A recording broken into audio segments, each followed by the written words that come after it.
Irmãos, eu tenho sido muito edificado com a questão da adoração na Bíblia. O centro do trono de Deus. E o Senhor há de nos mover para este caminho do Cordeiro, da presença do Cordeiro. Mas hoje vamos tratar um pouquinho sobre esse assunto do descanso da nossa alma. O descanso da alma. Eu já soube de um pastor que pregou 1000 sermões em João 3,16. Eu digo, e quando vai esgotar? Não esgota nunca. Você pode viver a vida toda e nunca vai esgotar o amor de Deus. Porque Deus amou. Essa expressão aí é toda a riqueza do caráter de Deus. Falar as mesmas coisas é a mesma coisa que beber água. Sempre eu bebo água e sempre eu quero beber água. Então, o descanso da alma é um processo que a gente vai descobrindo cada vez mais na intimidade com o Senhor. Vamos ler juntos esse texto de Jesus. E ele disse isto num momento quando aquelas cidades, Corazim, Betsaida, Cafarnaum, cidades onde ele havia realizado muitos milagres,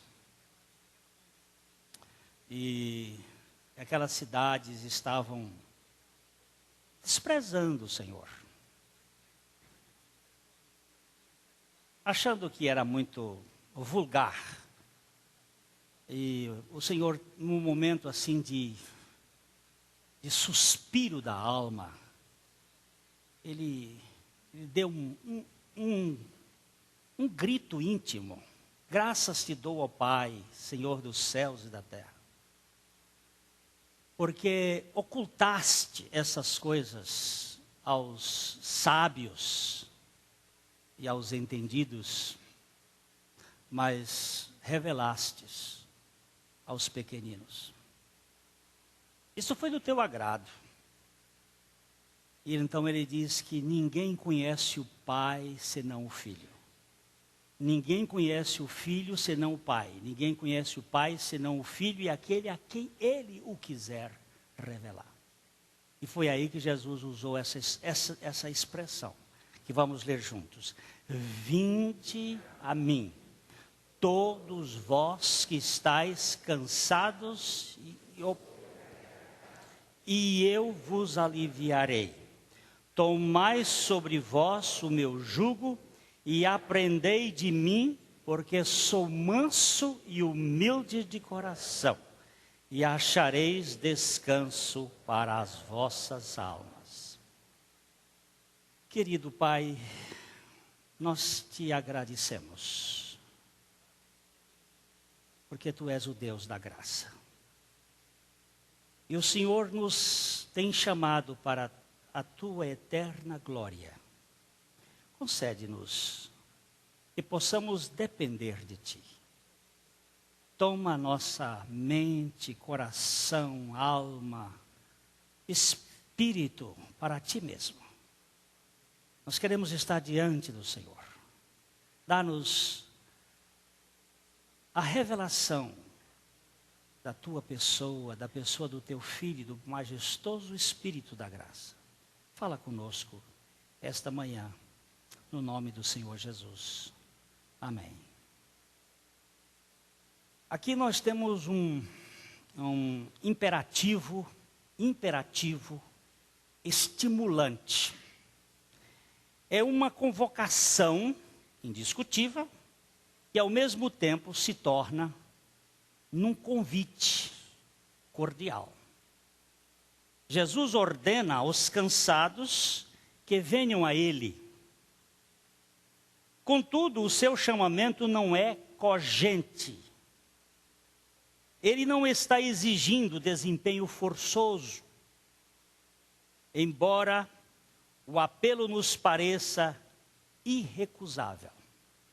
O Senhor abre as portas aos executivos exaustos e faculta o ingresso aos oprimidos. Jesus nunca, eu tenho falado isso muitas vezes, nunca usou o pé de cabra para violentar a sua entrada em qualquer vida. Jesus não impõe, ainda que seja um imperativo, vinde a mim. Este imperativo é um imperativo convidativo para os cansados, para os sobrecarregados, para virem a Ele mesmo. O Evangelho é uma proposta para os esforçados que se encontram agora esgotados. Sabemos que muita gente, ainda que exaurida, não aceita repouso, pois são orgulhosas demais para ter uma vida de feriado. A religião não tolera folga. Por isso, os israelitas não acolheram o convite de Javé, que está em Isaías capítulo 30, versículo 15, que podemos ler todos juntos.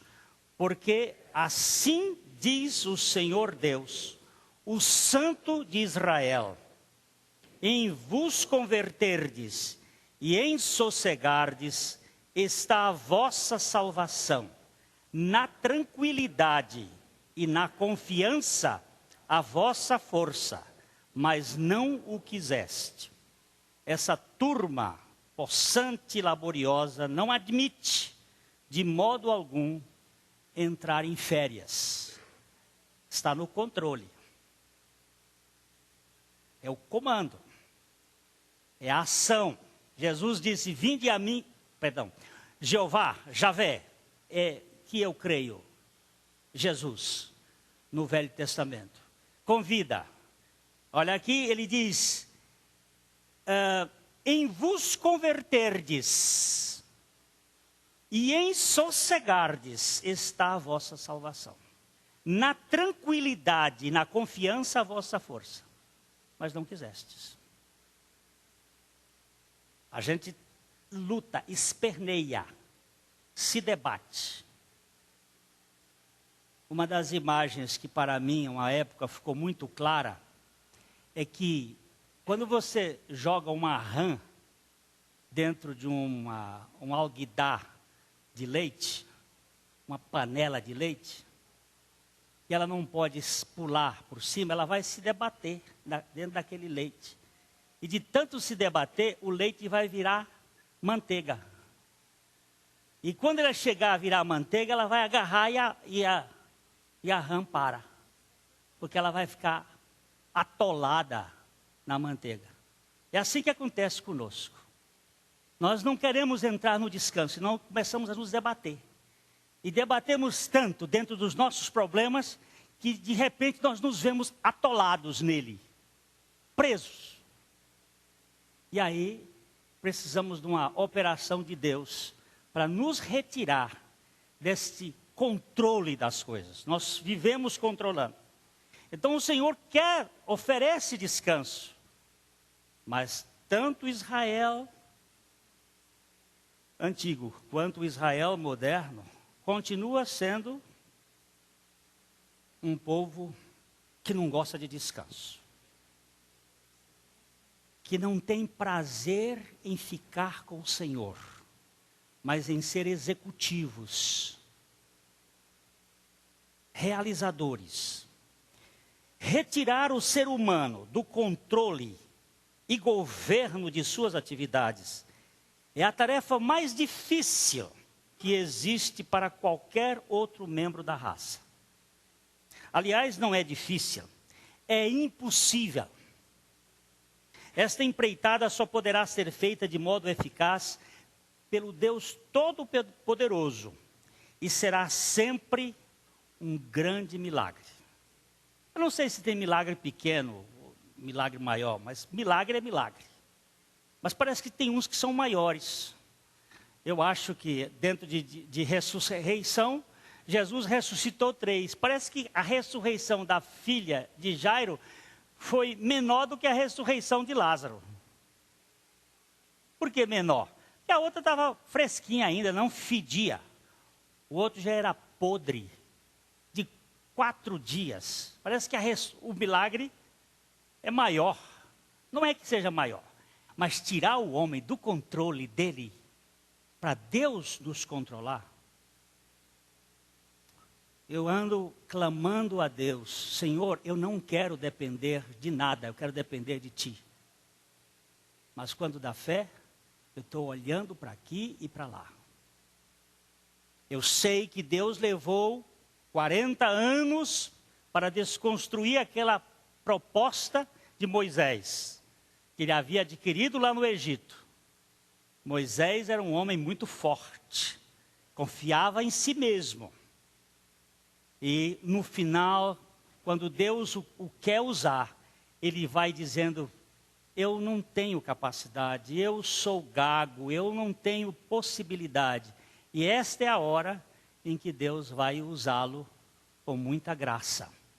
Mas é muito difícil para nós sairmos do nosso comando, do nosso controle. O gênero adâmico vive a ditadura da autonomia e não se conforma quando não tem a supervisão da situação. Com isto, a canseira não fica por conta do trabalho, mas da falta de comando, da conjuntura e da ansiedade pela governabilidade do processo. No fundo de toda a ansiedade humana existe uma grande tensão em manter os ritmos dos acontecimentos sob o domínio pessoal. Eu vejo aqui, no caso, nossos filhos, quando eles, por exemplo, a minha filha vem de Curitiba para cá de carro.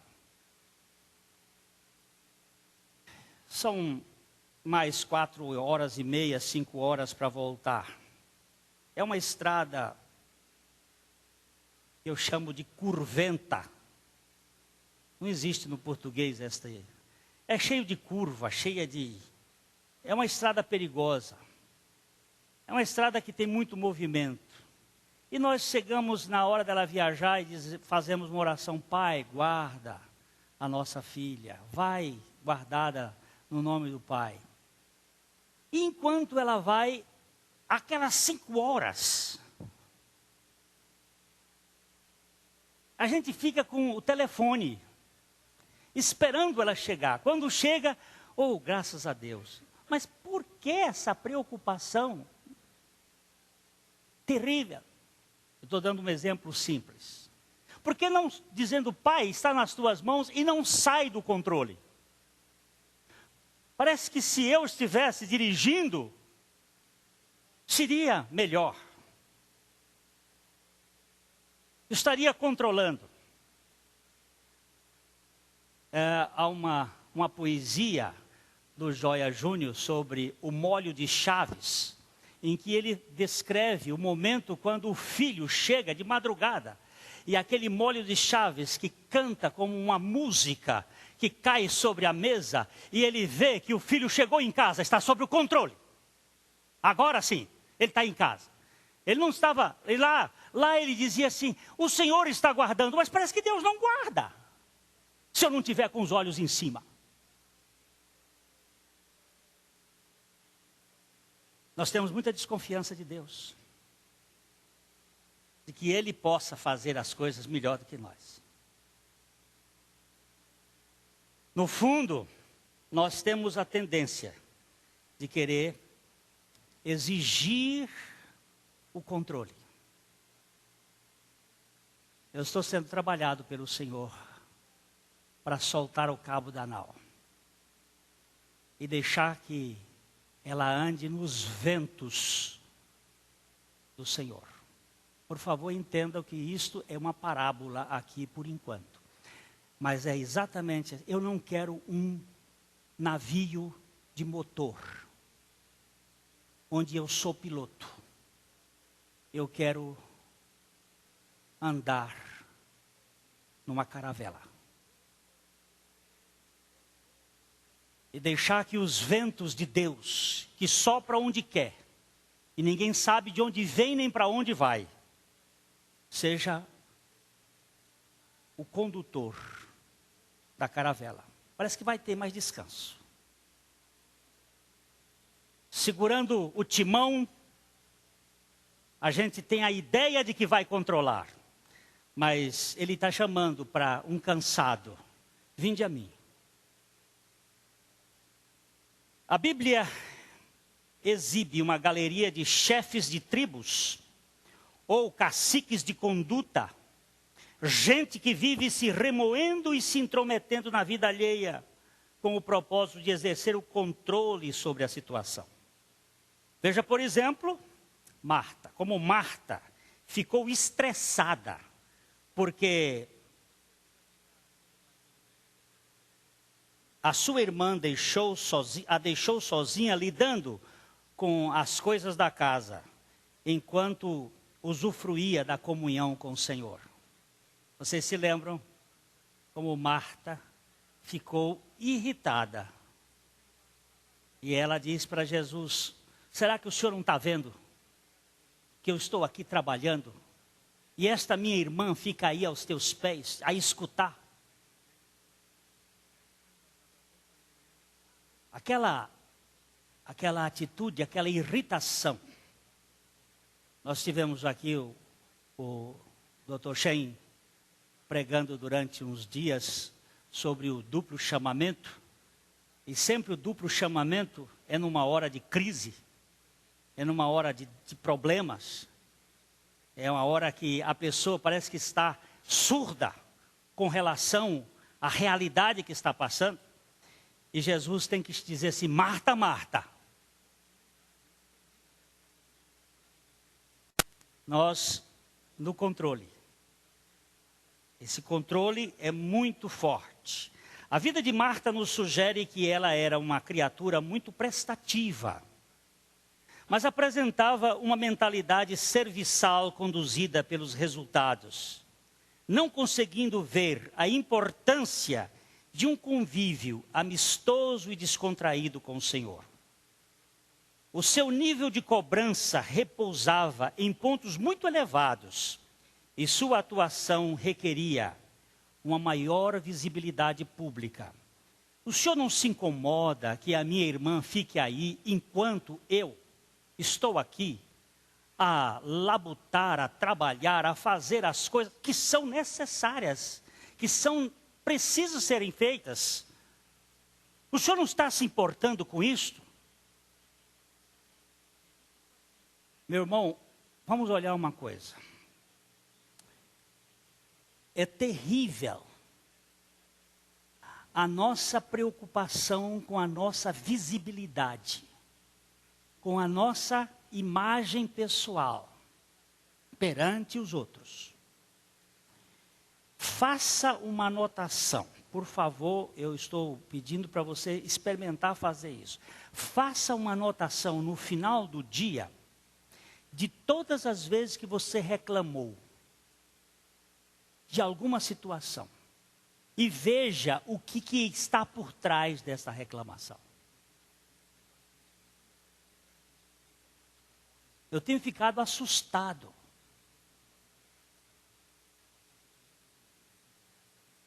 Como eu tenho tendência a me valorizar.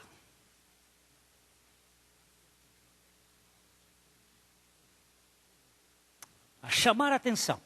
Às vezes eu nem uso palavras, só no meu íntimo. Mas é profunda esta luta. Marta era uma boa moça. Eu gosto do jeitinho dela de trabalhar. Mas ela era encardida. A Marta tinha uma suvela aguda. Se você vai estudar a vida dela, você vai ver que ela era muito cobradora de impostos. Na hora que o Senhor chegou um pouquinho atrasado, ela já chegou e disse assim, olha, meu irmão morreu porque o Senhor não veio. Se o Senhor estivesse aqui, não tinha acontecido isso. Já foi dando uma bronca. Essa turma bronquítica, essa turma é terrível, é eficiente, mas é terrível. Talvez para ela o que se devia agendar como mais relevante seria o papel em favor da sua própria imagem, e não o relacionamento íntimo e pessoal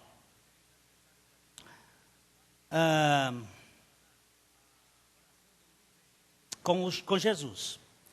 Foi nesse contexto complexo de implicância doméstica que respondeu-lhe o Senhor. Vamos, Marta, Marta, andas inquieta e te preocupas com muitas coisas.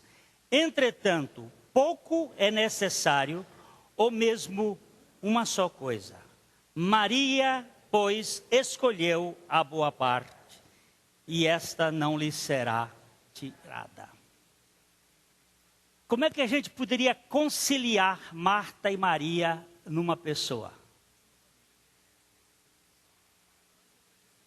Como seria interessante que a gente tivesse essas duas irmãs unidas num propósito, sendo inicialmente aquele que busca a orientação, como um pombo-correio.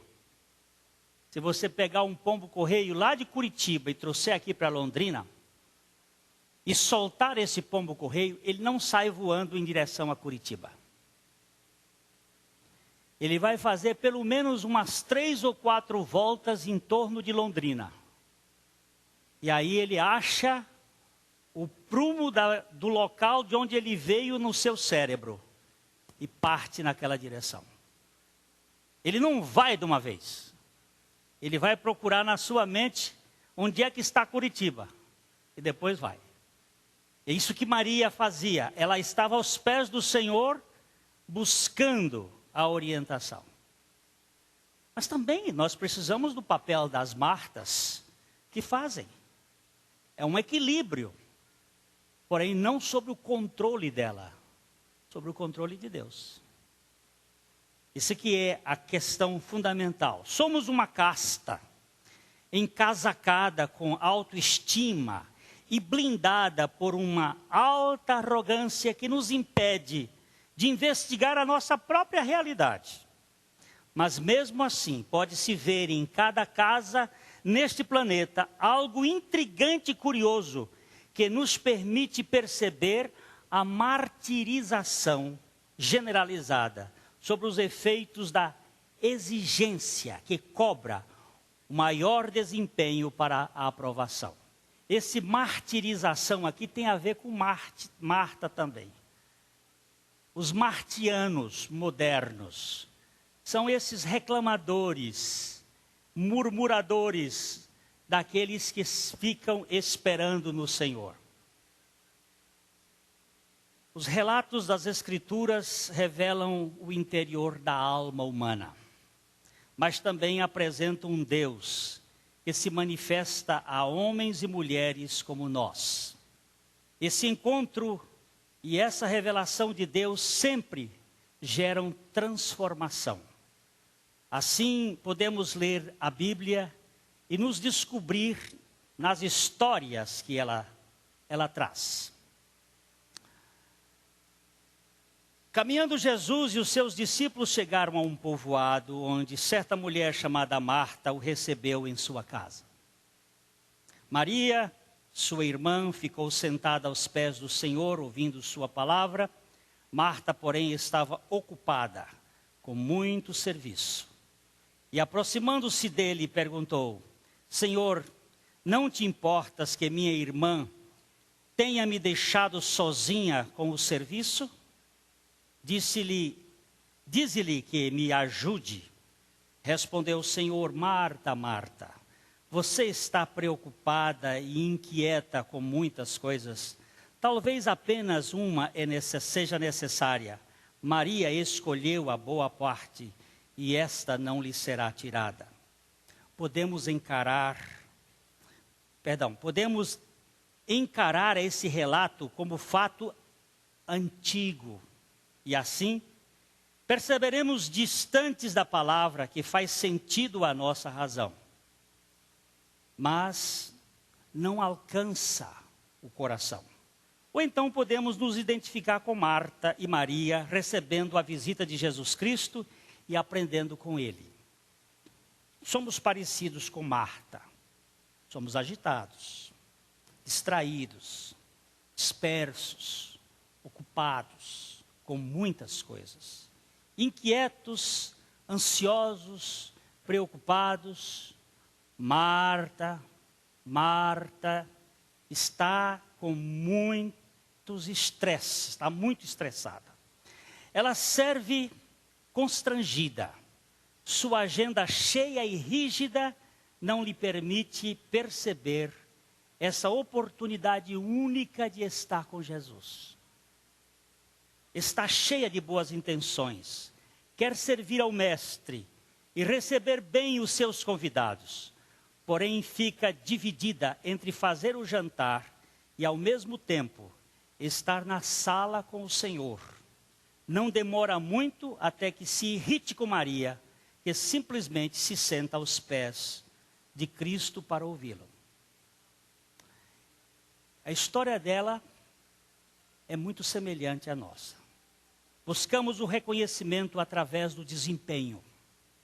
Queremos servir e trabalhar, mas acabamos nos envolvendo com mais coisas do que realmente podemos dar conta. Surgem então comparações e reclamações. Começamos a achar que ninguém trabalha como nós, e carregamos o grupo ou a igreja nas costas. O trabalho, ainda que bem intencionado, torna-se fonte de insatisfação, de irritação com os companheiros. Há muita gente assim na igreja. São irmãs e irmãos muito consagrados, que produzem muito, mas tornam-se rígidos, controladores, inflexíveis. Maria escolheu parar. Não se tratava simplesmente de um tempo devocional com Cristo, mas de uma chance única, pois na época os rabinos não aceitavam mulheres assentadas a seus pés. Expressão que indica a aceitação de um discípulo por parte do seu mestre. Ela parou, separou o tempo necessário e ouviu com atenção. Será que temos um tempo assim? Tempo de qualidade, de parar, desligar o telefone para estar a sós com o Senhor e ouvi-lo com atenção? É isso que nos torna participantes do mistério da presença de Cristo em nós. Ouvir e falar com Ele na intimidade do coração, no recolhimento, na solitude, na quietude. Esse é o centro da vida cristã. A atividade interna do coração que se apega a Deus. Isso é um livro do Osmar Ludovico, sobre a vida mais íntima com Deus, mostrando que nós hoje vivemos nessa correria. Nós não temos tempo. Não vou pedir que ninguém levante a mão, mas qual de vocês aqui gasta 10 minutos, não falei mais, 10 minutos, quieto na presença de Deus, por dia?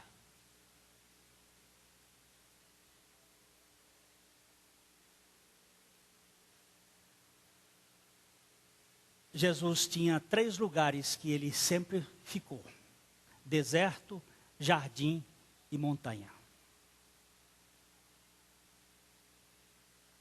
Onde não tinha ninguém. Onde ele não tinha pessoas para conversar com ele. Eu li uma paráfrase muito interessante da criação de Deus e da criação do homem. No primeiro dia, Deus disse: haja luz. No primeiro dia, o homem esfregou um pau no outro e fez o fogo. Aí vai comparando, eu não quero ser rápido. Aí no sexto dia, lá no sexto dia, ele fez os animais marinhos, os animais... E aí o homem fez os submarinos e fez os aviões. E no sexto dia, Deus fez o homem à sua imagem e semelhança e descansou. E no sexto dia, o homem fez o computador à sua imagem e semelhança e nunca mais teve descanso. Acabou. Avião não deixa o sujeito descansar, carro não deixa descansar, telefone não deixa descansar, carro não deixa descansar. E tudo. Eu passei agora 20 dias lá no Piauí, não tem luz elétrica, não tem televisão, não tem rádio, não tem jornal, não tem telefone, não tem jeito. É isolado. 20 dias mais abençoados desses últimos anos. Não sabia de nada. Quando disseram, atiraram lá no filho de um médico, eu soube da história lá, não sabia, estava longe deste mundo, num lugar abençoado. Só via passarinho cantar, maritaca, né? Bonito por natureza, né? Lá naquele fim de mundo. Nós hoje estamos demais. Eu estava dizendo para minha esposa, eu tenho que atender 2 pessoas que estão passando pelos mesmos problemas que eu tenho passado nesses últimos anos, nesses últimos meses de estresse, de cansaço, de depressão, disso, daquilo. Eu estava falando com minha esposa, uma das coisas para mim responsável pela depressão é a luz elétrica. Aí você diz assim, mas luz elétrica? Sim, senhor. Deus fez a noite para se dormir. Quando chegava às 6 horas da tarde, o sol vai se pondo, o organismo vai entrando num estado.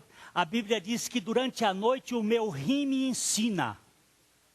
Pergunta aos médicos o que os rins fazem à noite. Eles param de trabalhar e só vêm trabalhar de madrugadinha. Eles ficam quietinhos. Para você poder dormir, porque senão ficava micção, ninguém aguenta. Então, ele para de trabalhar, vai ensinar, você fica mais quietinho. É a luz que incita as pessoas. Hoje é luz demais. Todo mundo fica, muita luz. Quando chegar 6 horas da tarde, começa a apagar a luz na sua casa. Apaga, fica com um pouquinho. O meu médico disse o seguinte, a melatonina só fabrica no escuro. Se não tiver escuro, você não fabrica melatonina. Apaga tudo, até a luzinha do telefone. Aquela luzinha de... Não tenha televisão dentro do quarto. Por favor. Tira a televisão de dentro do quarto. O quarto não foi lugar para botar televisão. Eu estou falando isso para quem é estressado, como eu. Desliga. Tira a luz, escurece o quarto. Para quê? Para descansar. Para desligar. A cidade não deixa, o barulho da cidade não deixa, porque carro funcionando o tempo todo. E aí depois o sujeito fica deprimido e fica perguntando por que fica deprimido. Porque nós não estamos descansando mais. É tudo agitado. Senhor, dá-nos condição de quietar diante do Senhor.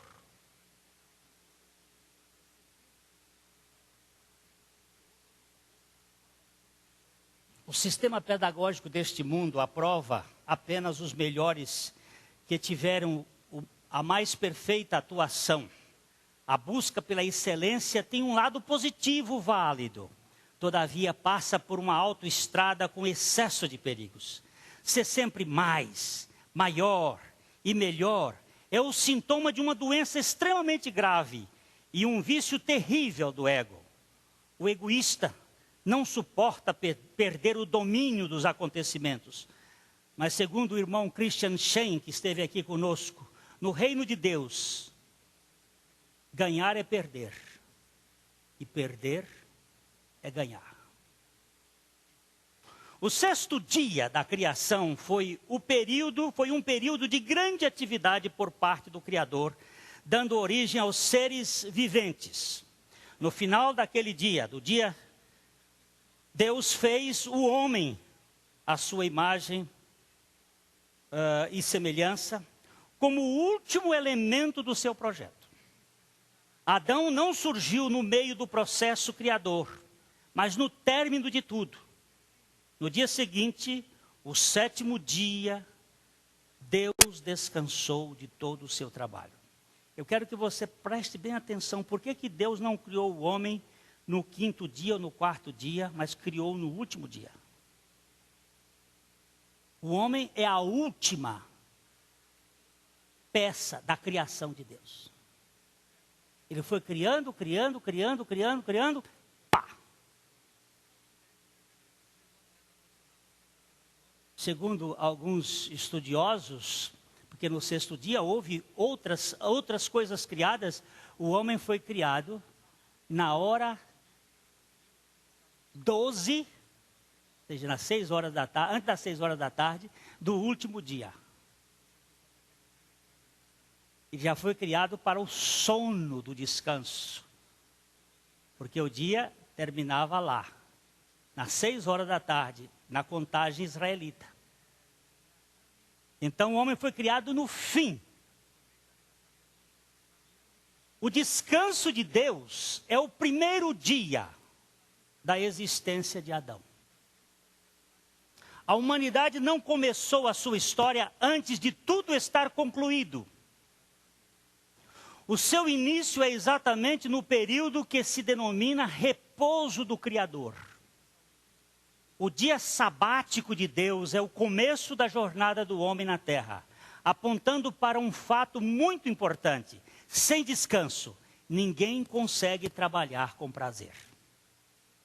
O descanso vem logo no primeiro dia da existência do homem. O primeiro dia da existência do homem é o dia do sábado do Senhor, é o descanso do Senhor. Depois que surgiu o pecado, vemos uma mudança no parâmetro na estimativa do repouso. O acordo do Sinai mostra que houve uma reviravolta nas condições do ajuizamento no sábado. No princípio, o homem via o ócio antes do negócio. E as férias vinham na frente do trabalho. Tudo dependia da obra perfeita e realizada exclusivamente pela Trindade. Contudo, após a rebelião promovida pela serpente, o descanso do executivo deriva dos resultados do seu bom desempenho, e o lazer é uma recompensa pelos esforços desprendidos. 6 dias trabalharás e no 7º descansarás. A gente não para pensar essas coisas. Mas a lei mostra que o salário é consequência do trabalho. Isso é o sistema do mundo e da lei, não é o sistema de Deus. Vou dizer uma coisa aqui para você. No tabernáculo de Moisés, havia um sacrifício todos os dias, de manhã e à tarde. Só podia entrar no Santo dos Santos o sumo sacerdote uma vez por ano no dia da expiação, no Yom Kippur, uma vez, com sangue. O tabernáculo de Davi teve um sacrifício apenas no dia da inauguração.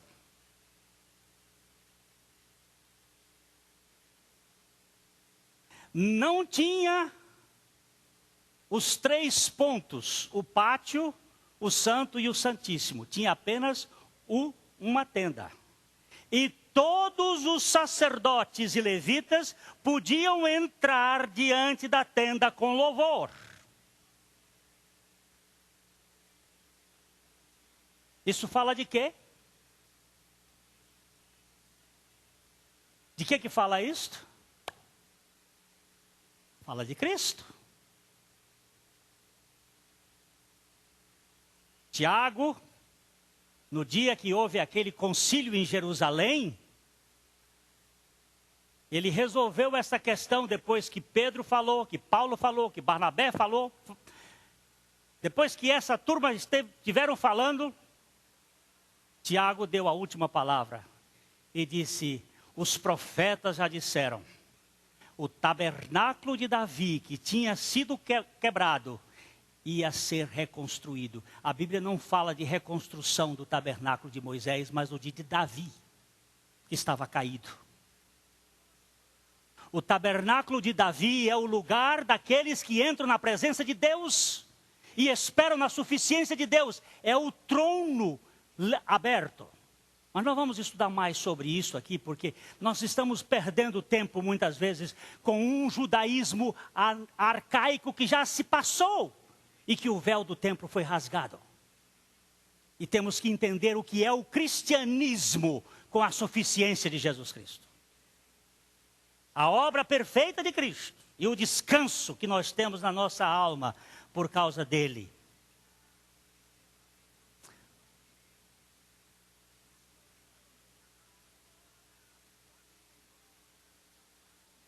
Não é?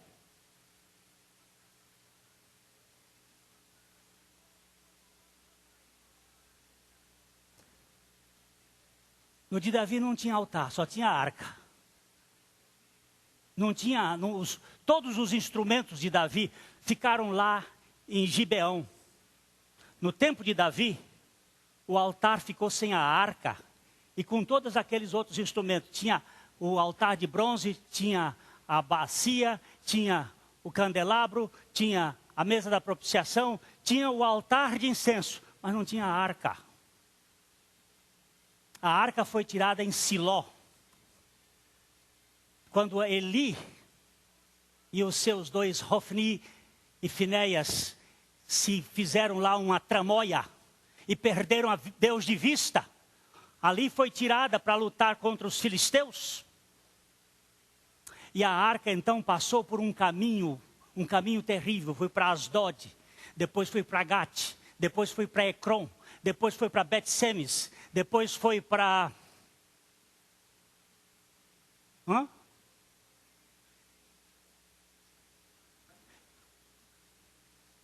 Diz de novo.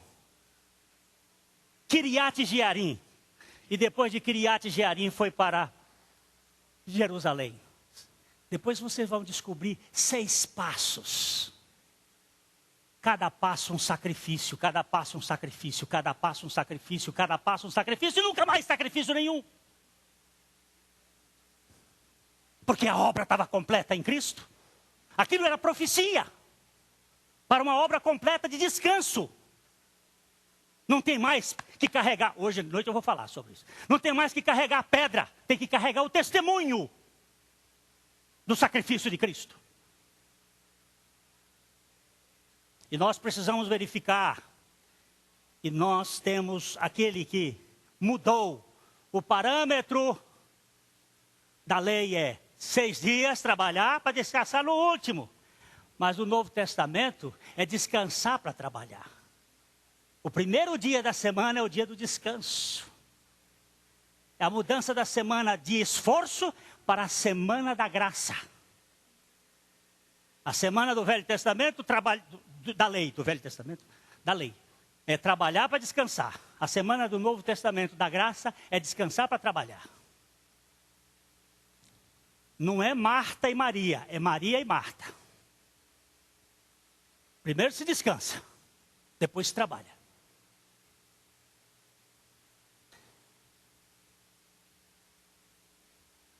O sábado da lei vem em seguida ao batente, na semana transpirada que se expira.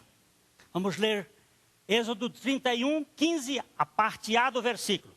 6 dias se trabalhará, porém o 7º dia é o sábado de repouso solene, santo ao Senhor. Agora era preciso atuação para se chegar à trégua. O descanso é consequência do empenho. Não se trata mais de uma mesada antecipada para um filho amado, mas de um salário pós-posto para um servo suado que precisa preencher os requisitos de sua aceitação a contento. E quem consegue preencher? Hã? Por isso que todo religioso é mal-humorado. Você quer saber quando uma pessoa é religiosa? Olha para a cara dela. Reclamador tem um livro de contabilidade, Joaquim. Um livro de contabilidade contabilizando o que foi de positivo e o que foi de negativo. E fica ali, pum, pum, pum. E aquela cara. E você vai ver quando uma pessoa é evangélica. Quando é que ela é evangélica? É quando ela chega dizendo assim, esse mendigo foi abençoado. E faz festa. Até faz festa com migalha que cai da mesa. Porque quando Jesus empurrou aquela mulher e disse assim, não é bom que se deu o pão para os cachorrinhos. Ela diz, mas os cachorrinhos comem da migalha. O senhor pode fazer aqui que eu estou satisfeita. Isso aqui é evangelho, meu irmão. Isso é diferente de religião. Religião tem muito direito. Tem muita reivindicação. Tem muita gente de sindicato. Pode até ser presidente da república, mas é sindicato. É mentalidade de cobrança. Depois os cartões vão servir. Para isso tudo que você sabe, é esta farra pública. Mas no evangelho, não, meu irmão. Com 5 pães e 2 peixes, ele faz uma festa para uma multidão inteira. É graça, meu irmãozinho. Por favor. Não me bota mais pedra nas minhas costas que eu não aguento.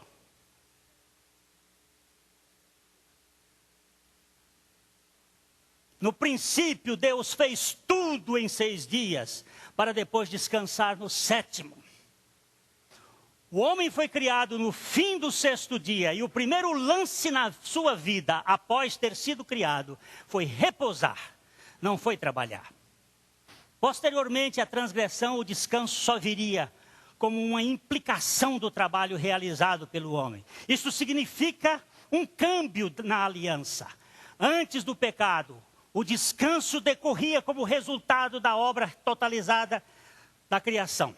Depois do pecado, o sábado, na vida do ser humano, é um produto do seu esforço, pois vem no fim de uma semana de trabalho. Só para você guardar isso aqui. Deus fez algumas alianças. Há discussões. Há uma aliança no Éden, há discussões. Há uma aliança com Noé, para a salvação da humanidade do dilúvio. Há uma aliança com Abraão. Vimos como preciosidade como o irmão Shem tratou aqui a aliança de Deus com Abraão. Abraão teve que dormir. Ele ficou, quando ele ofereceu aqueles animais, as aves de rapina quiseram roubar. Vocês têm que trabalhar comigo mais andando, né? Perdoa, meu irmão. As aves de rapina queriam roubar os pedaços de carne. E ele passou a enxotar o tempo todo. No final, quando o sol se pôs, ele estava cansado de tanto enxotar a ave de rapina. Que a ave de rapina vem o tempo todo. Ela não só rouba a semente que é plantada à beira do caminho. Ela rouba também o holocausto.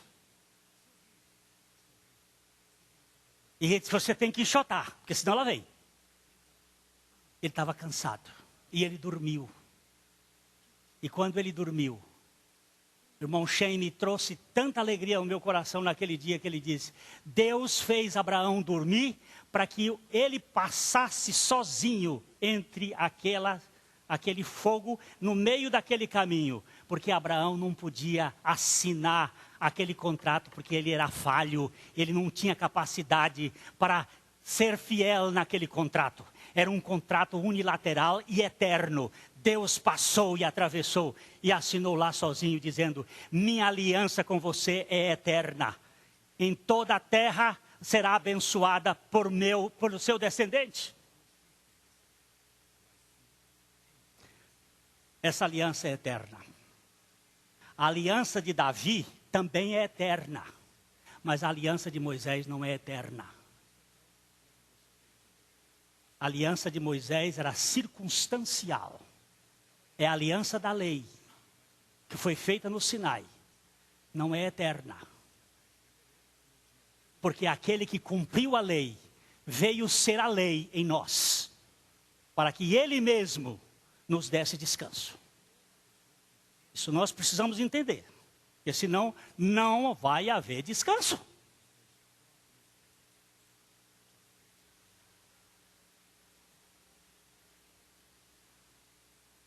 O descanso da lei é uma proposta inatingível. Por mais que o homem faça suas tarefas morais com esmero e se aplique ao máximo em seu desempenho, ele nunca conseguirá alcançar o padrão exigido pela lei. Assim a humanidade vive cansada e enfastiada por causa do peso, da responsabilidade e das exigências éticas procedentes da perfeição legal. A lei é santa, a lei é espiritual, a lei é boa. O que diz Romanos 7,14? Eu, todavia, sou carnal, vendido à escravidão do pecado. O conflito da lei do pecado com a lei divina, que é perfeita, gera uma guerra puxada e cansativa, que exaure a alma. O fracasso no descumprimento da lei, ou o orgulho na prática de algum mandamento, acabam produzindo um rombo de energia em nosso ser, que em última análise vai se refletir num estado de esfalfamento e enfado em nosso interior. Tanto uma coisa quanto outra. Quando você fracassa, quando você desobedece à lei, e você não pratica a lei, você entra em depressão. E quando você cumpre e faz como aquele que diz assim, graças te dou porque não sou como os demais homens, faço tudo isto aqui com muito esmero, aquilo ali está roubando toda a energia de você. O orgulho, a presunção de que você é capaz, é terrível. Cansa. Cansa. Para manter aquele padrão. A ordem convidativa do Senhor tinha como pano de fundo esse estado de sobrecarga. Havia uma multidão de cansados e oprimidos sem qualquer chance de alívio sob o peso intolerável do legalismo. E Jesus apela para a alternativa do sábado da redenção. Adão foi criado no sexto dia e Jesus foi crucificado na sexta-feira pascal, a fim de desconstruir o modelo exigente da contrapartida e estabelecer o novo padrão da aceitação do pecador pela suficiência da graça incondicional. No dia em que você e eu tivermos a consciência que nós fomos aceitos incondicionalmente pela graça de Deus em Cristo, vai haver festa na casa de Abba, com bezerro cevado e com música e dança. Isso é tabernáculo de Davi. Com palmas. Palmas. Alguém não gosta de bater palma. Diz que palma não é de Deus. Leia a Bíblia para ver se não tem palma. E vê como criança faz. A criança pequenininha, quando está alegre, ela não sabe de nada, já começa a bater palma. Esse é o período da inocência.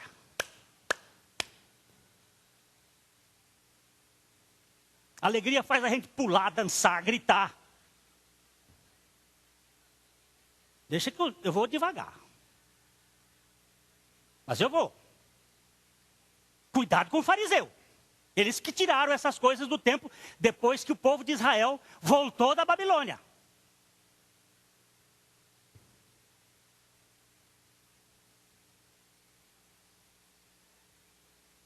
A ordem convidativa do Senhor. O sábado da redenção fala da obra consumada, do justificador e do descanso duradouro que o devedor experimenta pela liquidação permanente do seu débito. Agora já não há mais prestações a serem pagas. nem o seu nome vai igualmente para algum Serasa ou Seproc beatificado. Não tem purgatório. Não tem mais pagamento de pensão alimentícia. Não tem mais conta para ser paga. Nem aqui, nem no reino. Cristo já pagou tudo. Cristo já pagou tudo.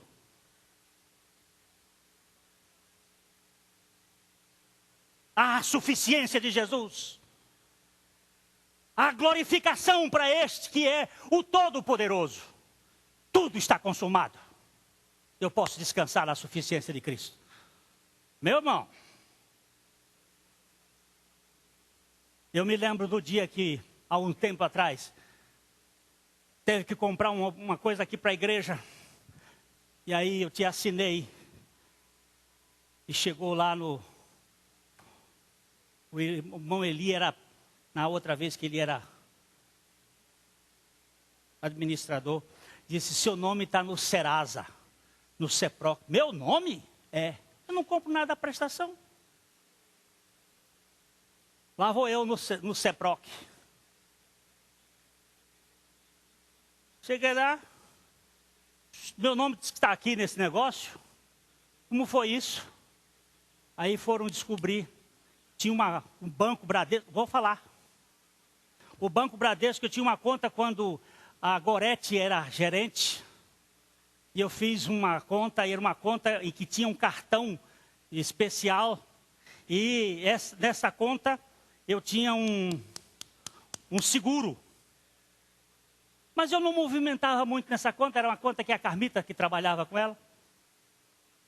Era coisinha pouca. Não tinha saldo médio para funcionar. Eles cortaram o benefício do cartão. E cortando, continuaram a debitar o seguro. Um dia eu cheguei lá, estava um rombo. O seguro. Foram para o Seproc. Eu fui falar com o gerente. O gerente disse... Oh, o senhor desculpa. Eu digo, olha aqui o que diz a cláusula. Eles botam uns negocinhos na letra pequenininha, que você tem que botar lá lupa. Mas lá com lupa e tudo estava dito, cessada a causa, cessa os efeitos. Eu estou dizendo, uma vez que cessa o cartão especial, cessa também o seguro. Aí o senhor, desculpa, vamos melhorar, resolver aqui, vamos resolver, tudo bem, tudo bem. 6 meses depois, olha lá, eu no Seproc de novo. Aí eu falei com aquele moço, o senhor Cídio Severino, digo, o senhor entra com uma ação contra eles. Aí o Cídio falou com eles lá, eles foram mais de que depressa, mandaram carta para mim. Aqui no mundo tem Seproc, mesmo quando você não compra a prestação. Porque às vezes são contratos. Mas no reino de Deus, depois que ele pagou a conta, que o sangue dele foi derramado, não é sangue de carneiro e de bode que não pode limpar, não. É o sangue do Cristo, Filho de Deus. Que pecado mais agora pode ser colocado na minha conta, se ele fez uma obra tão perfeita? Será que eu não posso entrar no descanso? É isso que o escritor dos Hebreus está dizendo. Meus irmãos, que história é essa?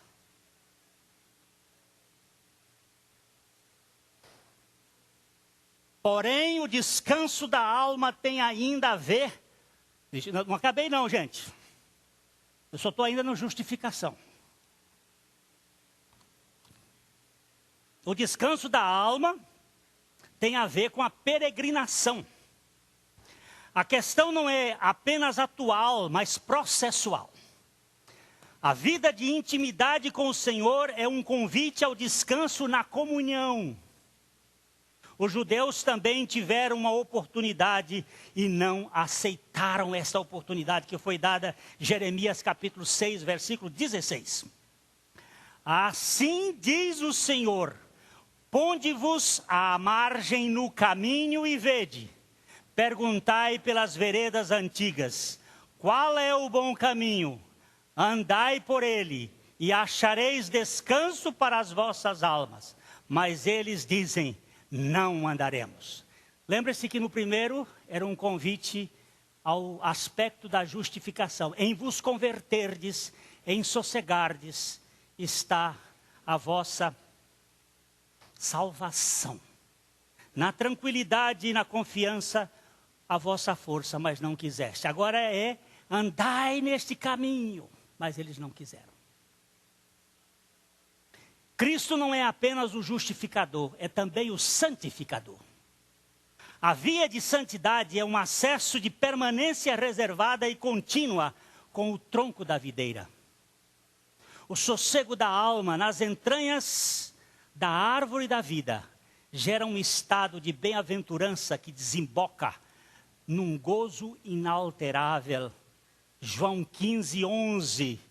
Tenho-vos dito estas coisas, para que o meu gozo esteja em vós e o vosso gozo seja completo. Vida de Cristo com mau humor e descontentamento é aberração. Ser um ramo permanente e silencioso na videira é usufruir as riquezas fertilizadoras e insondáveis da própria planta. Uma santidade sem o contentamento que se rende no descanso da alma não tem qualquer semelhança com a vida em Cristo. Como diz Osmar Ludovico, o secreto não é um local, mas um estado de consciência. No secreto não estamos sozinhos, pois nossa alma encontra o Deus vivo e verdadeiro. Oh, coisa gostosa. Senhor, o Senhor não desiste de mim. O Senhor não me abandona. O Senhor não me descarta.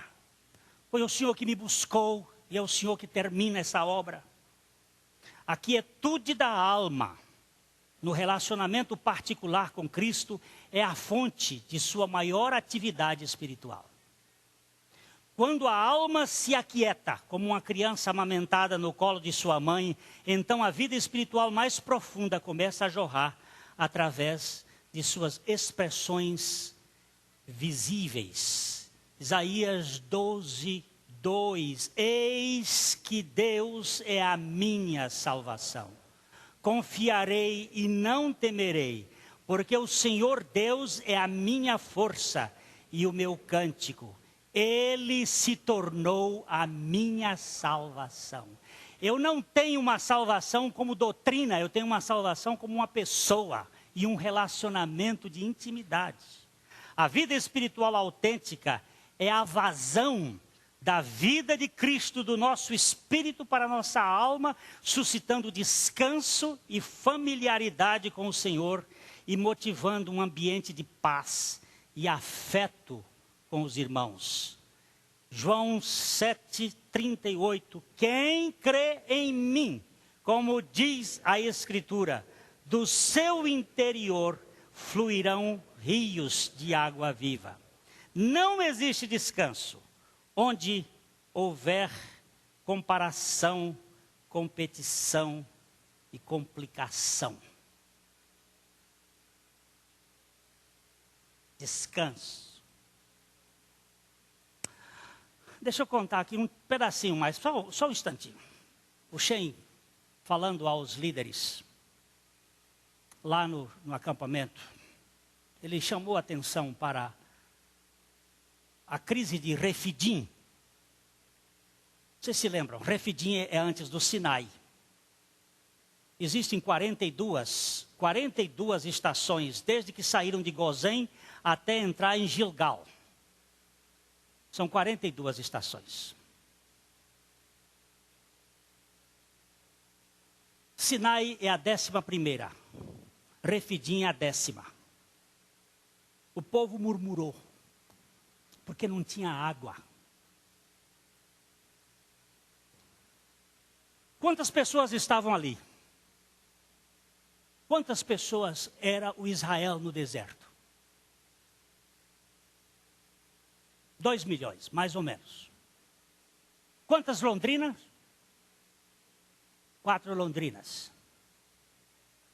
Quanto é 4 londrinas bebendo água? É gente para danar.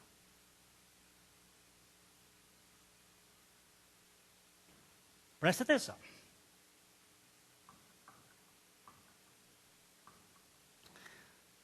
Moisés disse assim, só estão faltando me matar agora, me apedrejar. O que eu faço? E Deus disse para ele assim, pegam os anciãos e vai para o Horebe. Horebe é o Sinai, uma estação depois. Vai para lá. E lá você vai me encontrar em cima de uma pedra.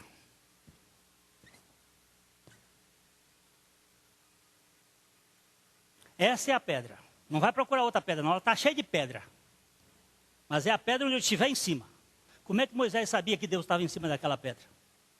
Porque ninguém viu Deus até hoje. Mas ele disse, eu vou estar lá em cima da pedra. Sobre a pedra. E você vai e fere a pedra. Esta pedra é uma pedra baixa. Moisés sabia muito bem que ali no Sinai há umas pedras que são arenosas, que armazenam a água da chuva. Lá chove. E há um sistema que forma, e por questões de sais minerais, elas ficam fechadas. Quando você bate, sai uma aguinha e derrama a água. E os animais bebem. Mas eu não estou falando de beber animal, uma família, não. São 2 milhões de pessoas. Como é que ele ia dar água àquele povo? Tinha que ter um milagre. Moisés foi lá e feriu aquela rocha. Pá! Com os anciãos. E o que aconteceu? Eles estavam em Refidim. Refidim ficava a 26 quilômetros de Horebe. O povo está com sede é lá. E ele mandou ferir aqui. Que história é essa? O que aconteceu? Um rio correu por dentro do deserto para alimentar aquele povo, para descedentar aquele povo. Esse rio vinha da rocha que é Cristo, para descedentar aqueles que estão lá atrás, murmurando e reclamando. O que sua vida é? O lugar onde Ele vai jorrar de dentro para fora, para que você seja tanto para Deus como para o seu irmão. Esse irmão que tem problemas é o irmão que Deus ama. Ele fede, mas é amado por Deus. Ele tem problema, mas é amado por Deus. Tanto é que Deus deu o seu filho por ele. Eu não sou eu que tenho que estar criticando ninguém. Esse é uma pessoa que Deus quer. Ainda não cheguei ao nível maior, mas eu vou aqui com aqueles que estão caminhando na graça de Deus. Senhor, a tua graça. Eu quero descanso. E descanso para o teu povo. Mas descanso em Cristo. Na suficiência de Cristo. A vida de descanso, meu irmão, da alma, é a existência permanente da comunhão íntima e silente do ramo com a fonte eterna da vida que brota da videira verdadeira. Esse salmo de Davi, o capítulo 62, versos 1 e verso 5. Ele é a mesma, só muda a palavra. Uma diz salvação e o outro versículo diz esperança. Ele diz assim, somente em Deus, ó minha alma, espera, silenciosa, porque dele vem a minha salvação ou a minha esperança. O sábado da redenção é a entrada e permanência festiva no repouso do Senhor. Aquele que se satisfaz plenamente em Cristo tem uma alma bem-aventurada, que vive serena e confiadamente no Senhor. Senhor, Tu és aquele que descedenta a minha alma. Tu és aquele que foste ferido. Só para você, para completar. A outra pedra, tem 2 pedras, 2 crises. A outra pedra é Cádiz. É a de número 30.